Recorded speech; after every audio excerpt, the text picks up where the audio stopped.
Within just a few short hours, Britain was thrown into a state of red alert.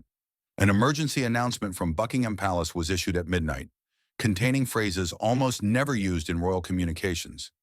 The king's health has deteriorated severely. No details, no photos, no explanation. Only a cold silence spreading across the nation, leaving the public stunned and asking the same question. What is truly happening behind those locked palace doors? But what shocked the country most was not the announcement itself. It was what happened in the hours before it. An unusual convoy of armored vehicles entered Buckingham Palace, carrying senior advisors and a team of doctors believed to be part of the monarchy's top secret emergency unit. Inside, according to an internal source, members of the royal family were instructed to sign documents that have never been disclosed to the public. And suddenly, the names Catherine and William appeared at the center of every urgent meeting. Why now? Why were government officials also summoned in the middle of the night? And more importantly, why is the palace attempting to control every leak, to the point where staff were ordered to hand over all personal phones? When an announcement is delivered in absolute ambiguity, it is never a good sign. It is often the final, thin layer covering a truth the monarchy does not want the world to see. Before we dive into the full chain of events, I want to ask you something. Do you believe this is truly a health crisis, or is it the first step toward the biggest power transition in decades? Leave your comment below. Type health if you believe the palace is telling the truth, or transition if you suspect something far bigger is unfolding behind the scenes. Earlier that day, Charles had shown subtle signs, slower movements, disorientation, and a drawn, pale complexion that unsettled even his most seasoned aides. His private physician, a man known for discretion and calm, grew visibly concerned, and when preliminary tests returned just before midnight, the results shattered any illusion of stability. Without hesitation, he bypassed the standard palace switchboard and initiated a royal protocol reserved only for imminent threats using a secure emergency line that hadn't been touched in years. The moment he issued that call, the balance of power within the monarchy began to shift, quietly but unmistakably. Encrypted messages were dispatched within minutes, jolting senior royal staff from their sleep. Phones buzzed with codes that only the highest-ranking aides could decipher. Each recipient knew immediately that this was no rehearsal. William was the first to be contacted not through diplomatic channels, not through scheduled aides, but via a private line linked directly to one of his father's most trusted confidants. The voice on the other end didn't mince words. It wasn't panic, but it was close. The king's condition had worsened rapidly. Something had changed, and it could not be ignored any longer. Within minutes, William was fully awake, alert, and issuing discreet instructions. He didn't wait for the palace machinery to mobilize. He took it upon himself to begin preparing for whatever storm was coming.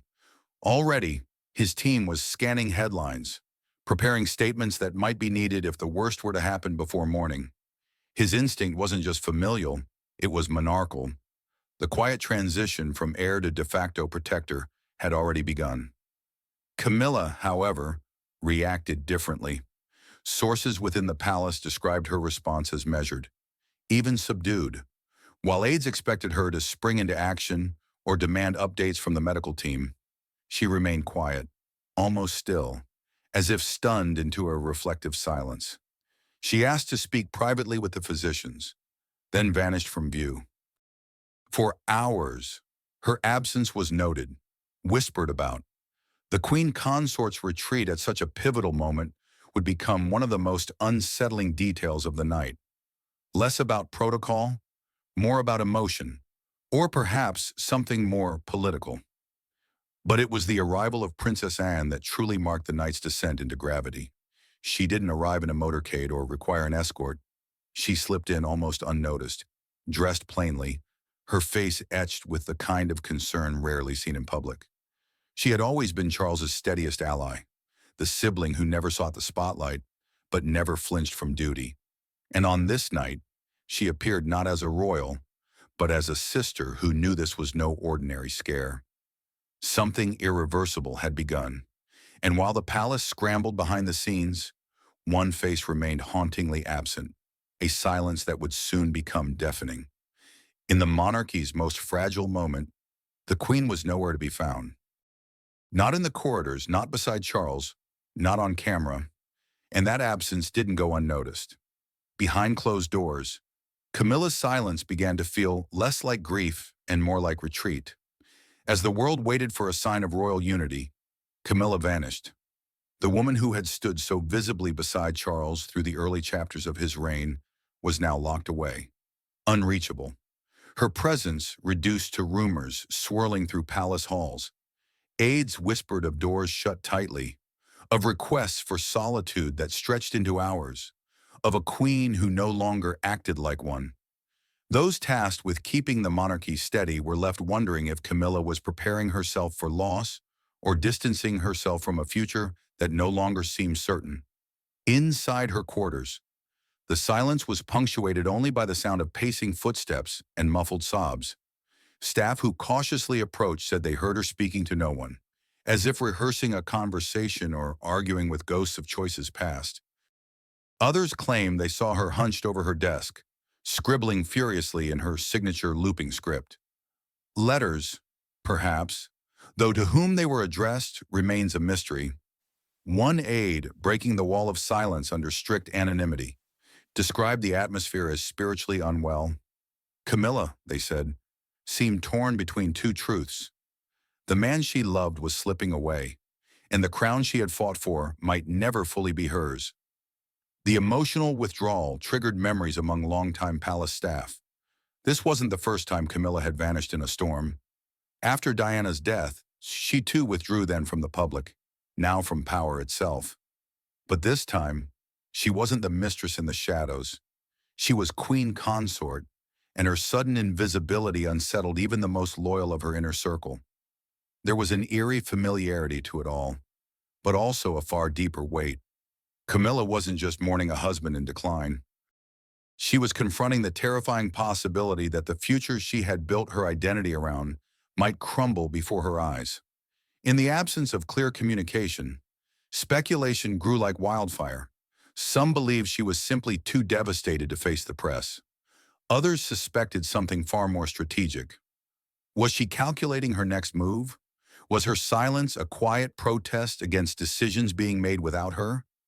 Rumors swirled that she had drafted her own statement, separate from the palace's official communication, a deeply personal message to the public that would have broken protocol and shifted the spotlight squarely onto her. But in the end, no such message emerged, and that absence of presence, of words, of direction became more powerful than any speech she might have given. Those within the palace were left unmoored. The queen's disappearance left a vacuum, and in a moment where strength was needed, it was confusion that reigned. Every unanswered question bred 10 more. Every silence deepened the tension.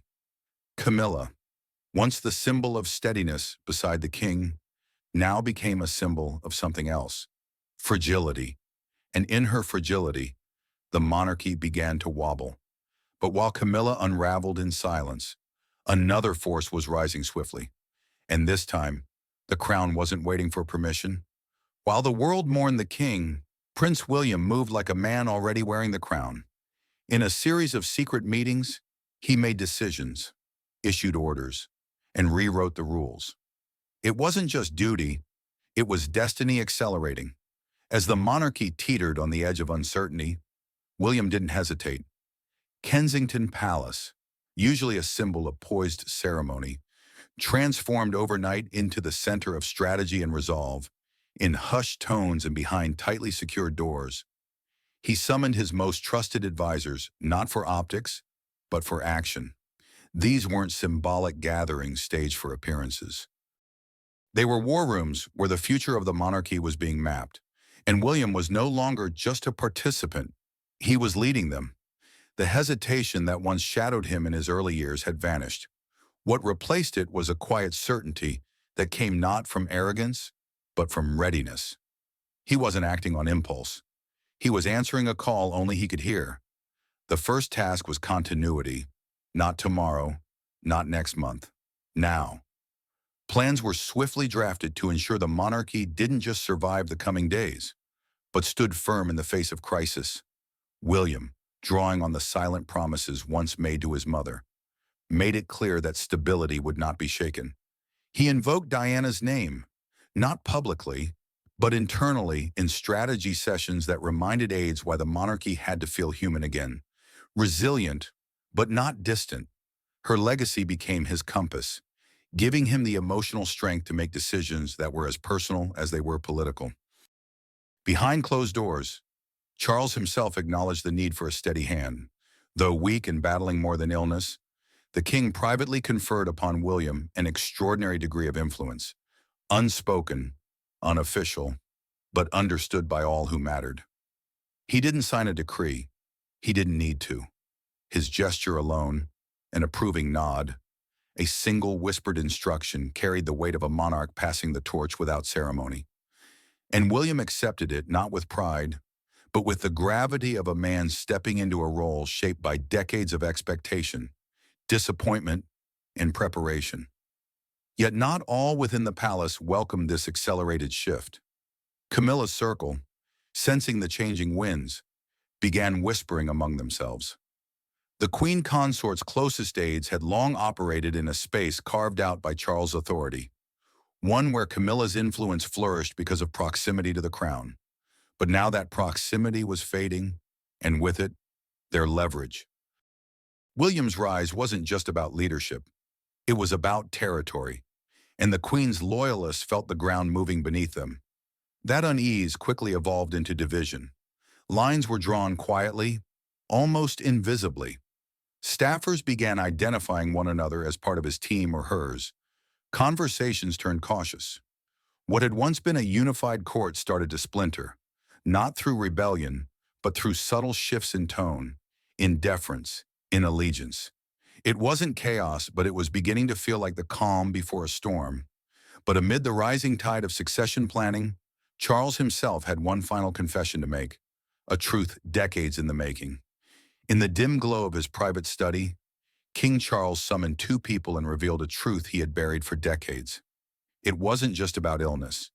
It was about a letter, a legacy, and a fear that without him, the monarchy could fracture from within. As the corridors of Balmoral remained cloaked in tension, the king, weakened but clear of mind, asked for Princess Anne and one long-trusted aide to be brought to him. No formalities, no audience, just the three of them, inside the room where he had once signed official decrees with the confidence of a ruler in full command. But this time there was no crown on the table, no seal beside his hand, only silence and the weight of a secret that had grown heavier with every passing year. His voice, though strained, held no hesitation. The truth had lived in his chest too long, and with his future now uncertain, he could no longer leave the burden unspoken. He began with Camilla, with sorrow clouding his words. Charles admitted what no one had dared say aloud, that her future, for all the effort he had spent elevating her, was not guaranteed without him. He feared the respect she had earned could evaporate, her title rendered ceremonial, her influence erased by the quiet machinery of succession. He confessed that her strength had always depended on his own, and now with the reality of decline settling around them, he worried she would be left exposed in a world that had never fully accepted her.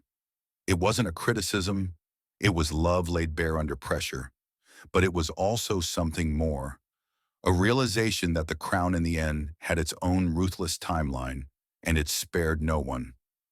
Then, as Anne sat silently across from him, he turned to a memory that had haunted him for decades. Diana. He spoke of the grief that never truly faded, of the promises whispered in the shadows of her death, and of the impossible weight of public redemption. His eyes, they said, welled with a pain he had never allowed himself to show, not in speeches, not in ceremony, not even in private.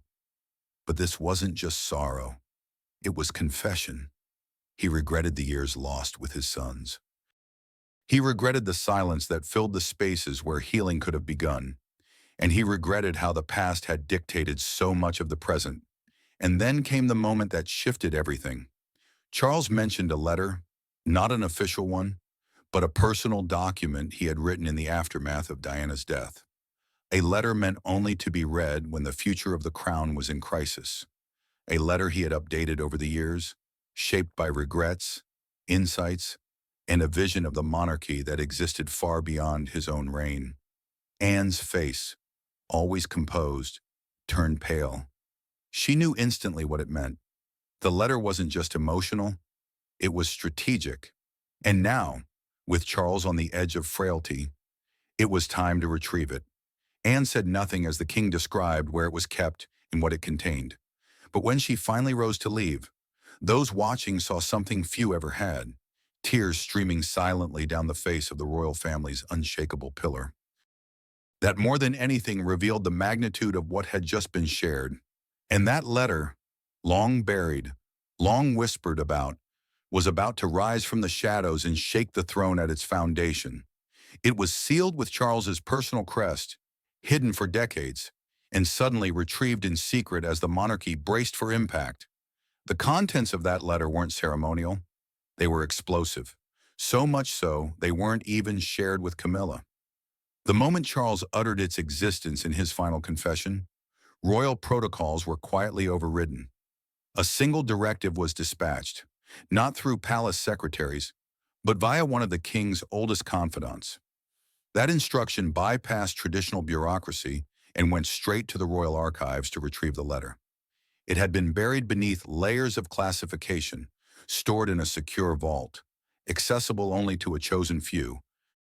A document long dismissed as myth had, in the span of a few hours, become the most powerful piece of paper in the kingdom. And no one, not even the Queen, was allowed to see it yet. By dawn, it had reached the hands of three individuals: Princess Anne, Prince William, and the Privy Council. What they read within those tightly folded pages sent ripples through the monarchy's most guarded corridors. It was more than a personal reflection or philosophical musing. It was a blueprint, in no uncertain terms. The letter outlined Charles's deeply personal desire that if he were ever incapacitated, the crown should not fall into a prolonged limbo.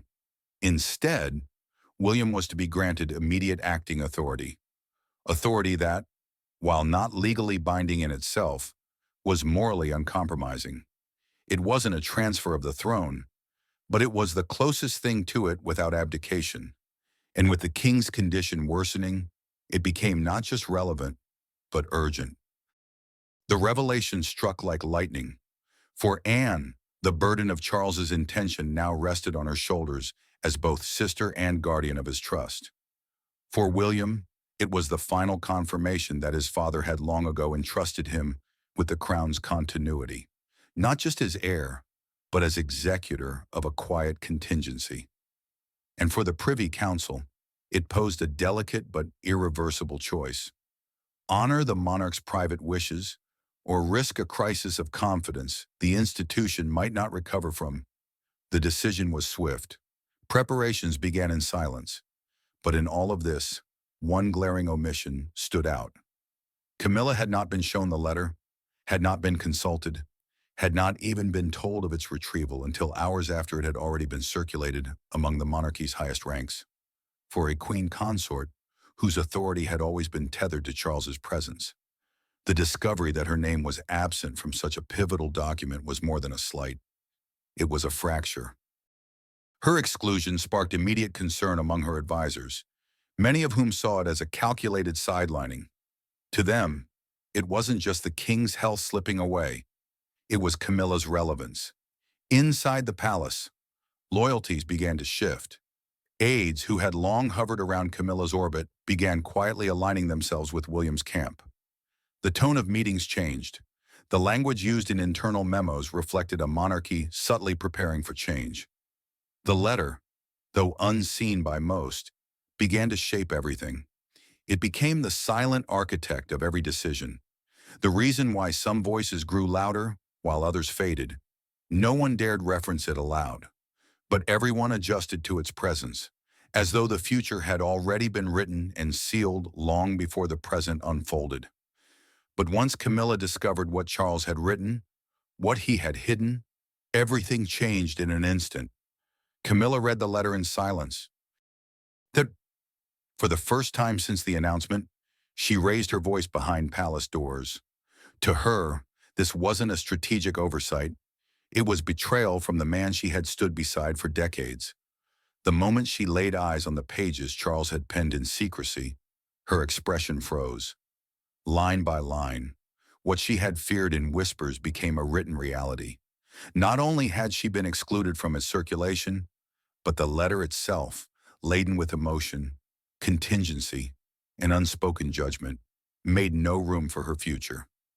It was William Charles had chosen to empower. William Charles had entrusted with continuity, and nowhere, not in the margins, not even in veiled suggestion, had Charles left a directive to protect her place if he were gone. Camilla, for all her years of loyalty, had been left exposed like a guest in a palace she once believed was hers. The reaction behind closed doors was volcanic. Those nearest to her were summoned immediately. What began as pointed questions turned quickly into accusations. Senior aides were grilled. When did you know? Why wasn't I told? Who else read this before me? Her voice, usually measured and guarded, cracked under the weight of disbelief and fury. Some aides tried to console her, others stood frozen, but none had answers that could soothe what now felt like a deliberate sidelining. Her grief turned to outrage, and in a single outburst, the Queen's composure shattered in full view of the palace staff. She demanded a response from William, not through correspondence, but directly. When they finally spoke, it was not a negotiation. It was a reckoning. Camilla, still visibly shaken, challenged him on his role, on the secrecy, on the timing. But William did not retreat, calm, steady, almost eerily composed. He simply reiterated one thing. These were the king's wishes.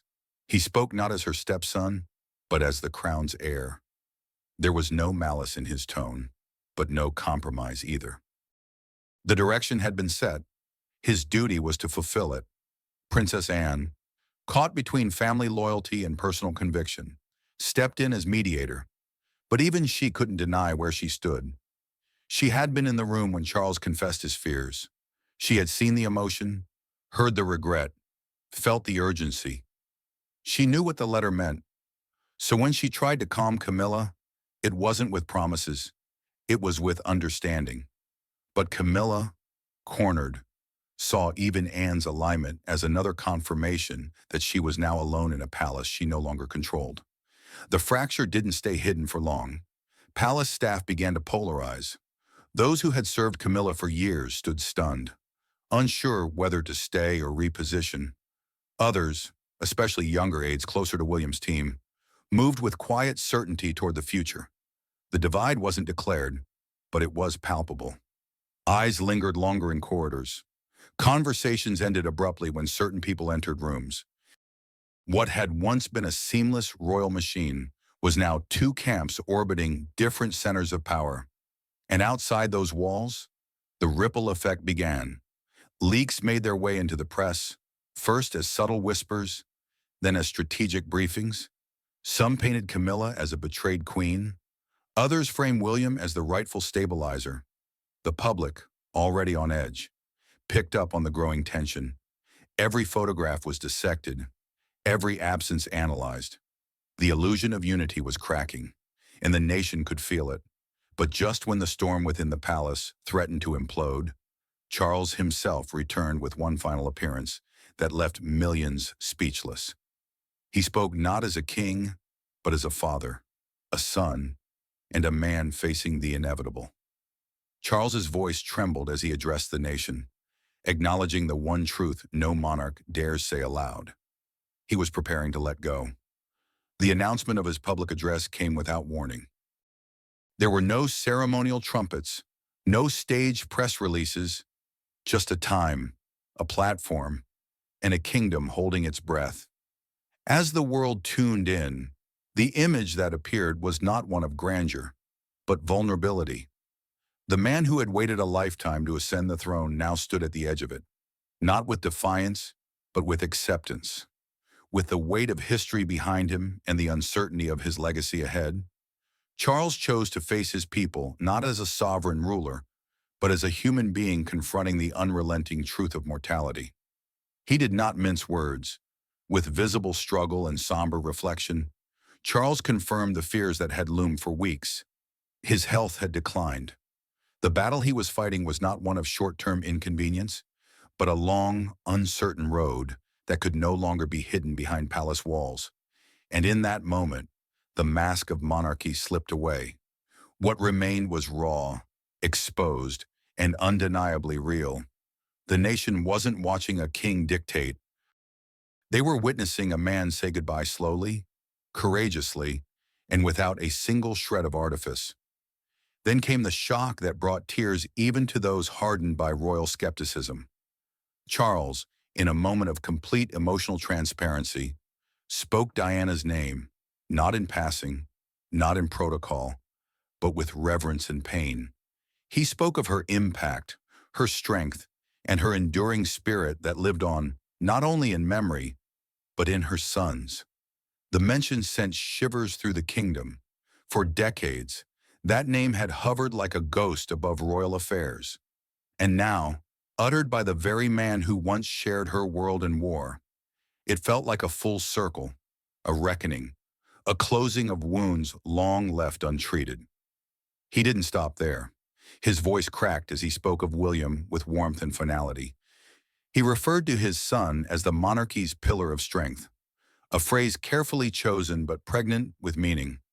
He praised William's composure, his resolve, his unwavering commitment to duty. Without directly naming a successor, Charles made it abundantly clear where the crown's weight would soon rest. It wasn't an abdication, but it was the clearest signal yet that a quiet handover had already begun. One not etched in law, but in the hearts of those watching. The reaction was immediate and visceral. Across Britain and beyond, people took to the streets. Candle-lit vigils formed outside royal residences. Crowds wept openly, not only for the king, but for the chapter they knew was closing. Social media exploded with tributes. Global leaders issued statements of support. The speech became more than a royal update.